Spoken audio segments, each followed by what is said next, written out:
আমি অ্যাডভোকেট রাজ্জাকের কাছে ফিরে আসি। ধন্যবাদ আকবর হোসেন। আমি ওই টিকা বা টিকা ম্যানেজমেন্ট হামের প্রাদুর্ভাব এই সম্পর্কে একটু আপনার মতামত জানতে চাই। তার আগে আমি সিম্পল তার আগে একজন দর্শকের মন্তব্য একটু পড়ি। উনি বলতেছেন, খালেদ ভাই, মানুষের ভুল থাকতেই পারে, আপনারও ভুল থাকতে পারে, তবে আপনি জেনে বুঝে ভুল করেন না। আপনার মাধ্যমে জানাতে চাই, ইন্টারিম সরকারকে রাজনৈতিক দলগুলো কতটা সহযোগিতা করেছিল, প্লিজ উত্তরটা দেবেন। আমার কাছে আমার কাছে মনে হয় যে রাজনৈতিক দলগুলো সহযোগিতা করেছিল, আবার করে নাই, দুটোই ঠিক। জি জনাব রাজ্জাকি। প্রথমত আমি একটা কথা বলি এখানে, দেখেন আপনার এই যে আকবর ভাই যে সায়েন্টিফিক ব্যাখ্যা দিলেন বা তদন্তের কথা বললেন, যেগুলা যে সমস্ত বিষয়গুলা এগুলো ঠিক আছে, এগুলো নিয়ে আমার কোনো ডিবেট নাই, কিন্তু আমার এখানে সিম্পল প্রশ্ন হলো যে তাদের গাফলতিতে টিকা আসে নাই, তাই বাচ্চাগুলা মারা গেছে। সহজ কথা, সহজ সরল কথা। আচ্ছা, হামের টিকা কিনে নাই ইউনূস সরকার। ইউনূস সরকার ছিল একটা, আমার মতে, ঢাল নাই তলোয়ার নাই নিধিরাম সর্দার, এরকম একটা কথা আছে সেরকম। কারণ সে কি ছিল, সে কতখানি কোঅপারেটেড হয়েছে আমরা দেখছি। সে আসার পর আজকে যেমন এই সরকারকে বলা হয় 3 মাস কোনো সাফিসিয়েন্ট টাইম না, আমরা সবাই বলি, কিন্তু ইউনূস সাহেবের সময় ফ্রম তৃতীয় দিন থেকে আন্দোলন শুরু হয়েছিল। সেই আন্দোলনগুলো কোনো ব্যক্তিরা করে নাই, কোনো দলের ছত্রছায়া হয়েছে। এখন সেই দাবি দাওয়াগুলো আমরা দেখছি না। আচ্ছা, এখন এই হামের টিকা যখন আসলো না, তখন কিন্তু এই দেশের রাজনৈতিক দলগুলা সবসময় তাদের সাথে বিভিন্ন বিষয় নিয়ে, সংস্কার নিয়ে, তদন্ত কমিশন, তত্ত্বাবধায়ক সরকার নিয়ে, নানান বিষয় নিয়ে, সংশোধন নিয়ে, বিচার নিয়ে নানান আলাপ করছে। একবারও কি তারা বলছিল যে হামের টিকা আসছে কিনা, প্রশ্নটা উত্থাপন হয়েছিল কিনা? কারণ রাজনৈতিক দায়িত্ব আছে, ইউনূস সাহেবের কোনো দায়িত্ব নাই, কারণ সে রাজনৈতিক সরকার না, তাকে সবাই মিলে বসাইছে, সে নির্বাচিত সরকারও না, একটা তুষের আগুনের মধ্যে, একটা জলজন্ত আগুনের মধ্যে সে বসছে। আর এটা রাজনৈতিক দলের বক্তব্য থাকা উচিত ছিল। 2 নম্বর আসেন, রোগ কেন আসে, রোগ কোথা থেকে আসে, এটা একটা তাত্ত্বিক ব্যাখ্যা। আর হামের টিকা যারা পৃথিবীতে আবিষ্কার করছে তারা উন্নত বিশ্ব, যারা অবহেলা করে না। তার মানে কি, সেখানে হামে লোক মারা গেছে, তাই তারা হামের টিকা বানাইছে। আর হামের টিকা তো আমি বানাচ্ছি না। কেন কথাগুলো বলছি, যে সবসময় সতর্ক থাকলে সবকিছু করা যায় না, আবার কোঅপারেশন লাগে, রাজনৈতিক দলের কোঅপারেশন। আজকে যে আপনার কমপ্লেনটা তুললেন ইউনূস সরকারের জন্য, আমি একমত যে ইউনূস সাহেবের অবহেলার জন্য আমি ধরে নিলাম। তাহলে একই কথা আসে, এটা কি রিয়েল কমপ্লেন না পলিটিক্যাল কমপ্লেন? আবার এই তদন্ত, হামের টিকার বিষয়ে তদন্ত হবে মানে কি? ক্রিমিনাল অফেন্স হয়ে গেছে, উনি টিকা আনেন নাই, প্রসিকিউশন শুরু হয়ে যাবে, তার বিরুদ্ধে মামলা শুরু হয়ে যাবে। আমি টাইম দিচ্ছি কেন, মানে কি? তখন কি আপনারা পলিটিক্যাল লিডাররা শুধুই নির্বাচনের জন্য ছিলেন, সব মেনে নিছেন, হামের টিকা আসলো কি আসলো না দেখার দরকার নাই, লোক মরে যাক, আমরা নির্বাচন চাই, নির্বাচন হওয়ার পর 3 মাস না? কিন্তু যে প্রশ্ন জনাব আকবর হোসেন তুলছিলেন, যে এটা কি আসলে পলিটিক্যাল রেটরিক, আপনিও কিছুটা বললেন যে এটা কি আসলে পলিটিক্যাল রেটরিক নাকি আমাদের কাছে আসলে কোনো সায়েন্টিফিক আমার কোনো ব্যাখ্যার দরকার নেই। সিম্পল একটা কমপ্লেইন যখন রেজ করছেন আপনারা, যে ইউনূস সাহেবের টিকা কিনতে দেয় নাই বা অবহেলা, আপনি স্ট্রেট মামলা করবেন। এখানে মানে এত কথা কিসের? মামলা করে আপনি প্রমাণ করেন, yes it is done by him. আপনি পলিটিক্যাল কমপ্লেন করছেন, আমি বারবার একই কথা, আমি কিন্তু এটা আমি অনেক চিন্তা করে বলছি। আপনার রাষ্ট্রের বলতে হবে এটাকে রিয়েল কমপ্লেন না পলিটিক্যাল কমপ্লেন। আমরা কিন্তু আপনি ডক্টর ইউনূস সরকার আমলে অনেক আন্দোলনের কথা বলেছিলেন, কিন্তু আমরা কিন্তু রাস্তায় এরকম কোনো সড়ক দুর্ঘটনার ক্ষেত্রে আমার একদম স্পেসিফিকলি মনে আছে, আমরা কিন্তু ওই সরকারের বিরুদ্ধে অনেকগুলি রিট আবেদন দেখেছি। আপনারা আইনজীবীরা উদ্যোগী হয়ে এরকম অনেক কিছু করেছেন, আপনারা এটা পলিটিক্যাল দলের উপরে কেন ফেলছেন? আমরা দেখেছি যে চেয়ারে বসে যে বিচারক আছেন, সেই বিচারক, হাইকোর্টের বিচারক, তিনি সুমোটো রুল জারি করেছেন যে কেন এইটা হবে না। এখন তারা কোথায়, আবার আপনারা কোথায়? আচ্ছা, এইবার আসেন তাহলে। আপনার এটার প্রতি আমি একমত, আপনার সাথে আমি একমত যে উনি একটা বিরাট ওয়াইড পাওয়ার, সাংবিধানিক ক্ষমতা, আপনি জানেন যে রুল দিতে পারে। যেমন ধরেন, আমি তো এখন তর্কের খাতির বলি, আমি কারো পক্ষে বিপক্ষে বলছি না। যেমন ধরুন, আপনি এখনো বলছেন যে আপনি সংবিধান মোতাবেক আছেন, আমরা বারবার কিন্তু বলতেছি সংবিধান মোতাবেক আছি, কিন্তু নির্বাচনটা সংবিধান মোতাবেক হয় নাই, আমি 100% নিশ্চিত। কারণ আপনার সংবিধান বলছিল সংসদ ভেঙে যাওয়ার পর 3 মাসের মধ্যে নির্বাচন দেওয়ার কথা, সেই নির্বাচন আসলো 2026-এর ফেব্রুয়ারিতে। এইটা আমার এক্সিস্টিং সংবিধান মোতাবেক পারমিট করে না, আমি চ্যালেঞ্জ করছি, নাম্বার 1।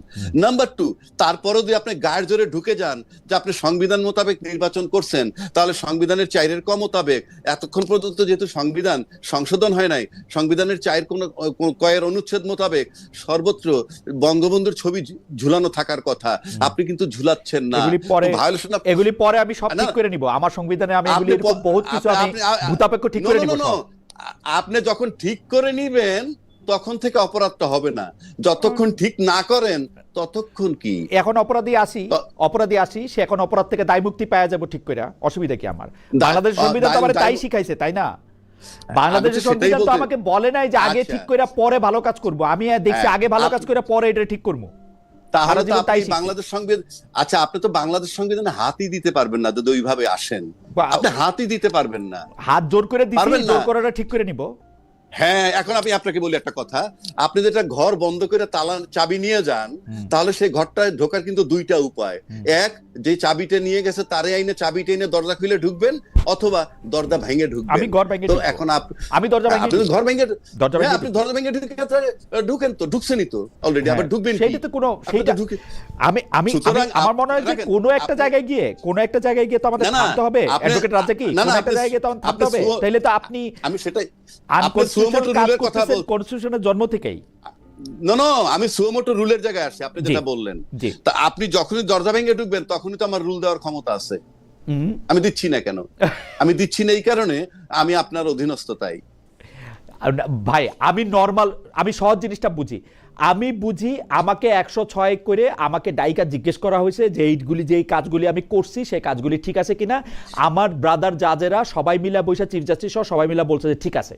আমি এই জায়গা থেকে আসি, এটা যদি ঠিক থাকে তার পরের গুলি, কারণ আমি যদি এখন ওই ক্ষুদ্রতম কণা বাইর করতে চাই অনুর মধ্যে, পরমাণুর মধ্যে, এই সেইটা তো কোথাও গিয়ে তো আমার থামতে হবে। আমি একটা জায়গায় থাকি। আচ্ছা খালেদ ভাই, আমি আপনার একটা সিম্পল প্রশ্ন করি, যদি আপনাকে আমার প্রশ্ন করা ঠিক না, আমি আপনার কাছ থেকে আপনার কাছে বোঝার জন্য, আমি একটা, মনে করেন আমি একজন ছাত্র, আপনি একজন টিচার।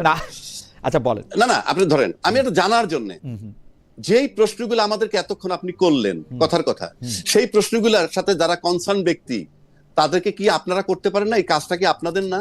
না, অবশ্যই আমাদের, কিন্তু আমরা উনাদেরকে পাই না। মানে স্পষ্টত ক্ষমতায় বসার পরে পান না মানে কিভাবে? আমি একটা কথা বলি, কিছুক্ষণ আমরা হত্যা মামলার কথা বলছি, যেমন একটা সাগর রুনি হত্যা মামলা 14 বছরে তদন্ত রিপোর্ট হয় নাই, সেটা কি আপনারা প্রশ্ন করতে পারেন না? কনসার্ন ব্যক্তিকে বারবার প্রশ্ন করা হয়েছে রাজ্জাকি ভাই, 1 কোটি বার প্রশ্ন করা হয়েছে।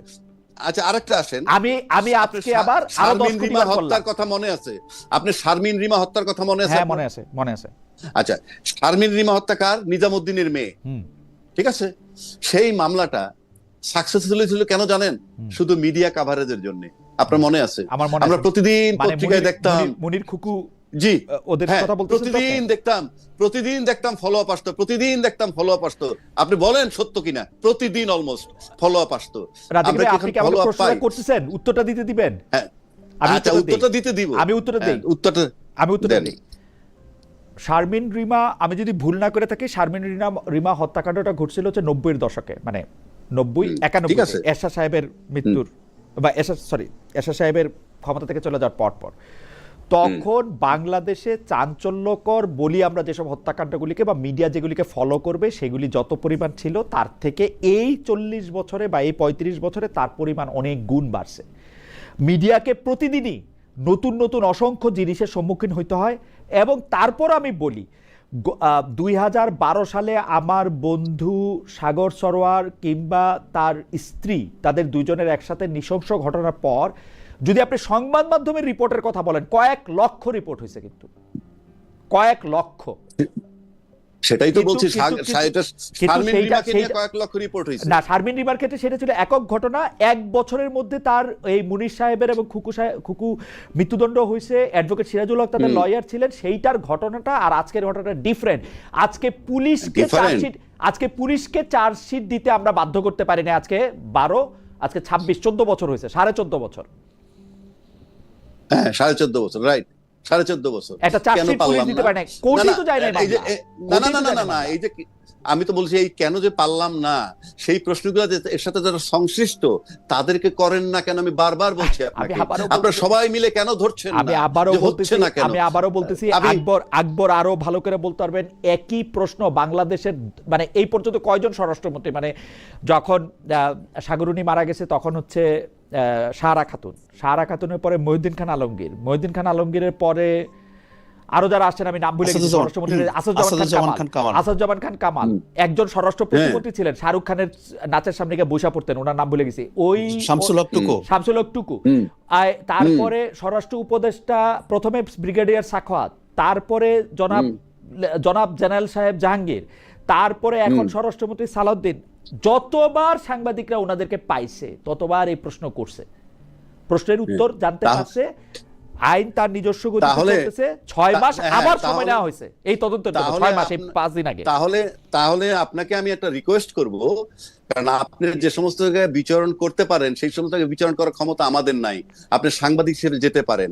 আপনি কতগুলা কমপ্লেন, এই হামেদ টিকার কমপ্লেন, আপনি যুদ্ধ অপরাধীদের কমপ্লেন, শেখ হাসিনা হত্যা করছে কমপ্লেন, তারপরে যদি আরো যত কমপ্লেন আছে সেগুলো একটা জিনিস শুধু আপনি প্রশ্ন করবেন, কমপ্লেন রিয়েল নাকি পলিটিক্যাল। যদি রিয়েল হয় আমার মনে হয় পলিটিক্যাল হয় আল্লাহর রাস্তে এই জিনিসগুলা স্টপ করেন। কারণ আমি সেদিন একটা ইন্টারভিউ দেখলাম, এমন একটা তৃতীয় শ্রেণীর ব্যক্তি, সে বলতেছে চায়না যখন 2080 কথা ভাবে বাংলাদেশ তখন আবার 71-এ ফিরে যায়। এই যে আমাদের ট্র্যাজেডি, এটাই তো আমাদের কাছে খারাপ লাগে। আমাদের 71 আছে, 71-এর ধারাবাহিকতায় 24 হয়েছে, আমরা সামনের দিকে যাব। আমরা কি সামনে দিকে যাচ্ছি? গত একটা সেশন দেখলাম পার্লামেন্টে ওই একই আলাপ হইছে, গুপ্ত সুপ্ত, রাজাকার, স্বৈরাচার, আগ্রুম বাগরুম। রাষ্ট্রের কি হইলো? রাষ্ট্রে বার্তা কি পাইলো? আপনি আমাকে বলেন তো, গত 1 মাস আমরা কি বার্তা পাইলাম? আমরা আবার আসবো আপনার কাছে।